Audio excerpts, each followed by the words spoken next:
Ang grand prize that time is 500,000. Ngayon, tinatawag na isa-isa. Sabi ko, wow, congratulations. Ako naman, dumidikit ako malapit doon sa may kainan. Kasi gutom na ako doon tayo na yan. Hindi man ako manalo, kauna-unahan ako dito sa buffet.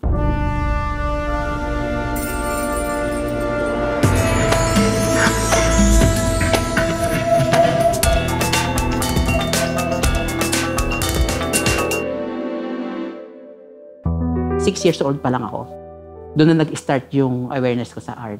Mula sa Mindoro, nag-migrate kami papuntang Batangas. Doon ako nag-start mag-aral ng grade 1. Ang aking pinsan, may manliligaw siya na nagdo-drawing. Para bang na-amaze ako doon sa ginagawa nung boyfriend ng pinsan ko. Sabi ko, wow, ano yun? Parang iba-iba yung naramdaman ko that time. Itinry ko siya sa sarili ko. Siyempre, sa umpisa, hindi ka naman magaling ka agad. Hanggang pinapractice yung pagdodrawing, nagkakaroon na siya ng volume. Iba na yung nararamdaman ko. Sabi ko, ang galing. Sabi ko, parang gusto kong gumawa na itong ganito. Hanggang dumating do sa point na nag-umpisa sa drawing, kung paano naman magkulay, tapos paano gawing mukhang totoo yung imahe. So, doon nag-start lahat. As in, para ako may sariling mundo. Bago ako gumawa ng isang pyesa, nagagather muna ako ng materials na kailangan ko. Nag-umpisa kasi yan nung bata ako. Yung bata ako, napansin ko, dahil wala akong pambiling laruan eh. Pag nakakapulot ako ng mga laruan, tinatanggal ko yung mga good parts. Ang ginagawa ko, yung lahat ng mga naipon ko na mga pwede pang magamit, pinagsasama-sama ko. Dahil sa lagi ugali ko yon, napapansin ko hanggang sa art ko, naging ganun ang nangyari. Ngayon, minamanipulate ko siya sa Photoshop. Iibahin ko yung kulay ng mata, ibahin ko yung shape. So, talagang parang magmumukha na siyang sa akin. Before kasi gumagamit pa ako ng grid eh. Ang proseso ko kasi, dahil layer yan, ipiprint ko muna yung sa likod, tapos ipiprint ko yung nasa harap. So, ang pagpipinta ko is the same. Uunahin ko muna yung nasa loob, ipipinta ko muna ng buo. Pagpipinta ko ng buo, papatungan ko ulit siya, tapos then yung susunod na layers, ipapatong ko na naman. Tapos lalagyan ko na siya ng mga shadows para umangat. Dati, pencil lang ginagamit ko. Na-discover ko yung paggamit ng airbrush. Pero before kasi medyo hesitant ako gumamit ng airbrush. Sa competition kasi, pinagbabawal ang paggamit ng airbrush kasi cheating daw. Sabi ko, paano magiging cheating? Hindi naman lahat ng tao marunong mag-airbrush. Hindi lahat ng artist kaya mag-airbrush. Artist kasi ano yan eh, recorder of time yan eh. So kailangan, pati yung sa materialis mo, sa panahon mo, kailangan makikita doon. Para pag yung binalikan yung ano mo, panahon pala nun, ito pala, airbrush pala ginagamit ng araw.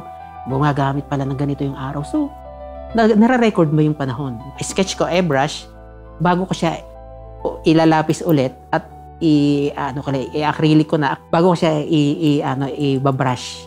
Pagkatapos niyan, iba-varnish ko na siya, tapos bago ko uli siya, pagka-varnish ko, i-highlight ko pa uli ng ng panibago. May nagsasabi kasi na na printed daw yung trabaho ko. Hindi po printed yung trabaho ko, hindi po siya photograph na ipinrint. Hindi po ganun yung trabaho ko. Ang trabaho ko ay kaya nagmumukhang parang picture gawa po ng airbrush. Ang mata kasi ang iba eh. Pag tumingin ka sa isang tao, hindi ka naman titingin sa sapatos niya, sa siko niya, o sa leeg niya. Titingin ka sa mata.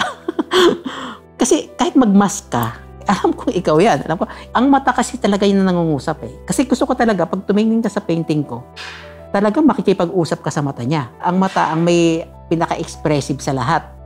Kahit na alam niya, pag lungkot ka, alam mo, pag masaya ka, kahit hindi nakikita yung bibig mo, nakikita mo sa mata eh. At saka, ang naging sa mga trabaho ko lang, napapansin ko lang, kahit na hindi ko sinasadya na ganun, every time na matatapos ko, naiiba siya doon sa aking studies eh.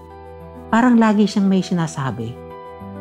Hindi ko sinasadya, pero parang pag tumingin ka sa mata niya, parang meron siyang gustong ipahiwatig o something. Kahit ako minsan nagugulat ako ganun.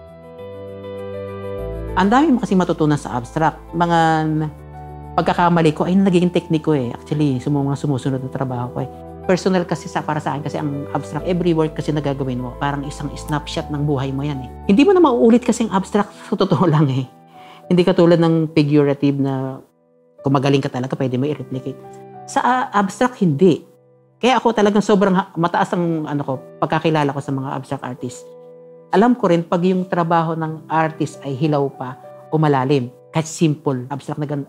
Parang nakikita ko kung serious yung matured yung artist na gumawa o hindi. Ang first love ko is figurative talaga, tas abstract. Sabi ko, paano ko ito pang pagsasamahin tong dalawang magkahiwalay na magkalayong nito, figurative at saka abstraction. Naglaro ako ng image saka yung abstract. Ginawa ko, nag-start ako mag-collage, ginagawa ko, kumuha ko ng mga magazine, kinakat ko. Pero nasa ibabaw ng abstract, nina-abstract yung ibabaw. Pero pinapalabas ko unti-unti yung mga texture tsaka yung mga colors sa ilalim. Hanggang dumating time na inuunti-unti ko na inilalabas yung image. Sabi ko, paano papalakihan? Sabi ko, kailangan ko nang mag-paint. Yung ginagawa kong collage, ipininta ko. Yung sabi ko, paano ko yung mabubuhay ito? Meron akong ginagamit na technique, nakikita ko, sabi ko, paano ba gumagawa ng parang 3D type ng Napag-aralan namin yung trompe-l'oeil. Through shadows kasi, kaya mo siyang gawing 3-dimensional. So sabi ko, gagawa ako ng mga collage na gagawa ako ng figurative. Anong kaibahan ko sa iba? I have to do something different. Sa Batangas kasi, medyo mahirap din ang buhay dahil sa pag-aakala ng nakararami na pag napunta ka ng Maynila, gaganda yung buhay dahil nandun ang mga trabaho. Hindi ko matandaan kung grade 2 o grade 3, dinala kami ng mga magulang namin sa Maynila para doon makipagsapalaran kasi nandun ang trabaho ng mga magulang namin. Ang tatay at nanay ko, nagtatrabaho sila sa gawaan ng sapatos. Tumira kami sa Tondo. Doon ko naranasan yung hirap. Parang sabi ko, parang mas maganda pa doon sa Batangas. Siguro umupa kami ng hanggang 2 taon sa Tondo. Na-culture shock talaga ako. Sabi ko, parang nabubuksan ako unti-unti yung aking yung kalagayan ba ng paligid ko. Di katulad ng, di ba, nung una, pagbata ka, laro ka lang eh. Ako lang drawing. Sabi ko, nasaan ba kaming lagay? Dito ko na-realize ko na bibilang pala kami doon sa mahirap. Unti-unti nagkakaroon ako ng feeling na bumababa yung tingin ko sa sarili namin na nandun kami sa kalagayang mababa. Sa damdamin mo, para bang naiinggit ka, pero sa kabilang banda naman, naiintindihan mo dahil ayun yung kalagayan niya talaga.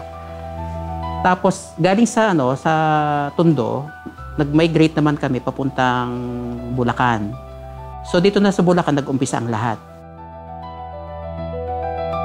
Mula Tondo, lumipat kami ng Bulacan kasi yung isa sa mga kamag-anak ng aking ama, nag-aya na ba't hindi na lang lumipat doon sa probinsya. Lumipat kami doon na yung mga gamit namin as in talagang totally wala na. Doon ko naranasan dito sa Bulacan, naranasan yung talagang sobrang hirap. Naawa ko sa mga magulang ko dahil wala silang mapakain sa amin. Hindi kami kumakain ng 3 beses sa isang araw. Isa lang. Nag-umpisa yung pangangarap ko din dahil sa hirap ng buhay din eh. Sabi ko sa sarili ko, sa future family, ayaw ko maranasan nila yung naranasan ko na ganitong klase ng buhay.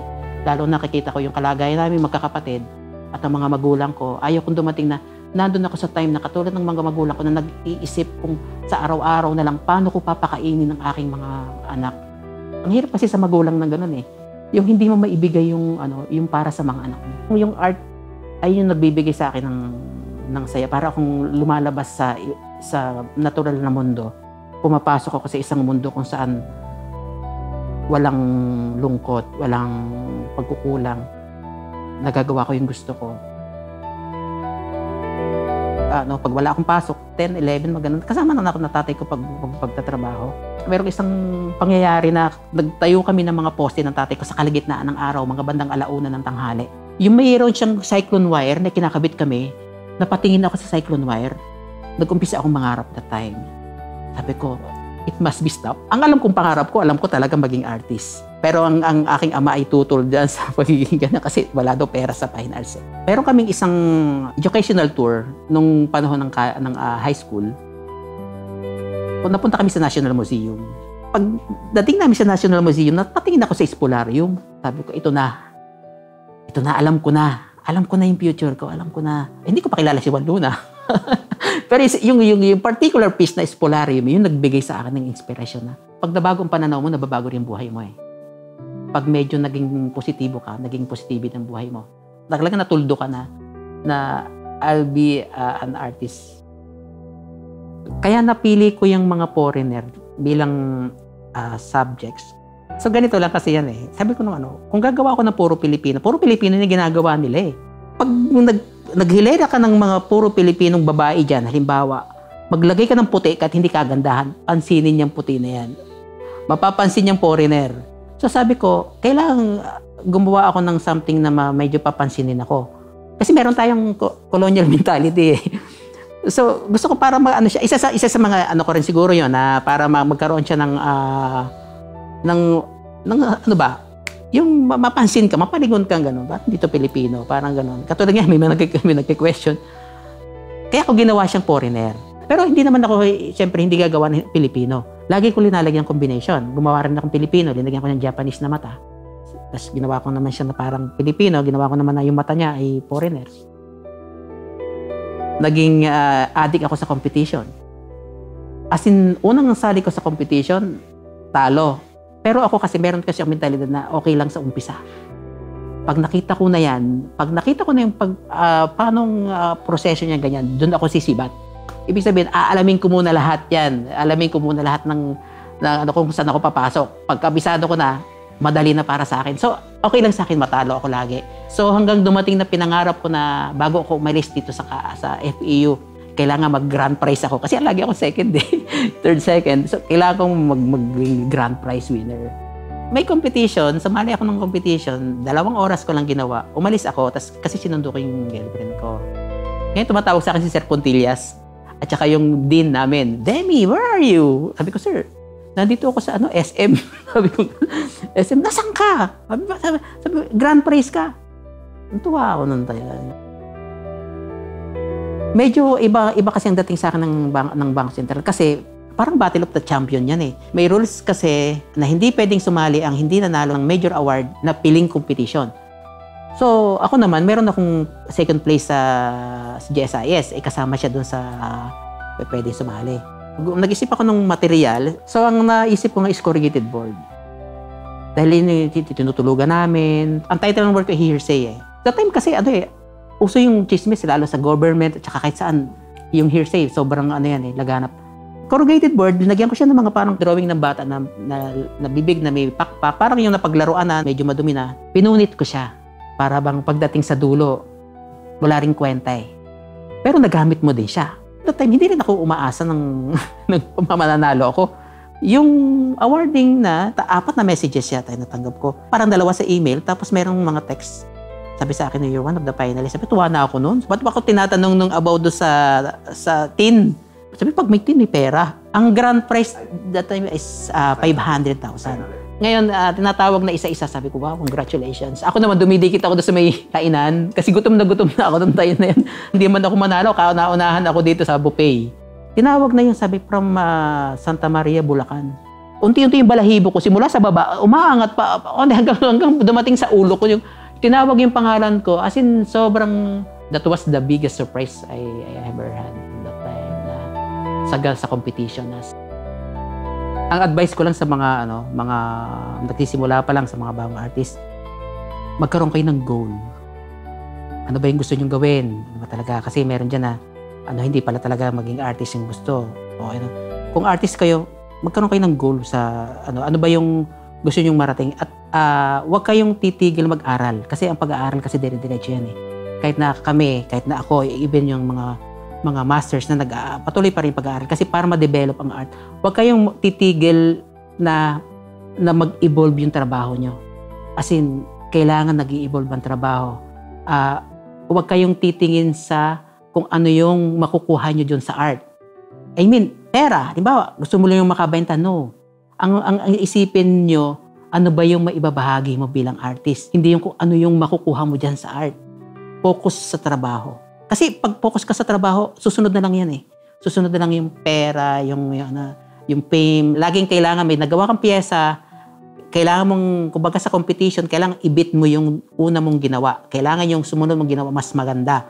At lagi mo isipin na ayun na yung huling trabaho mo.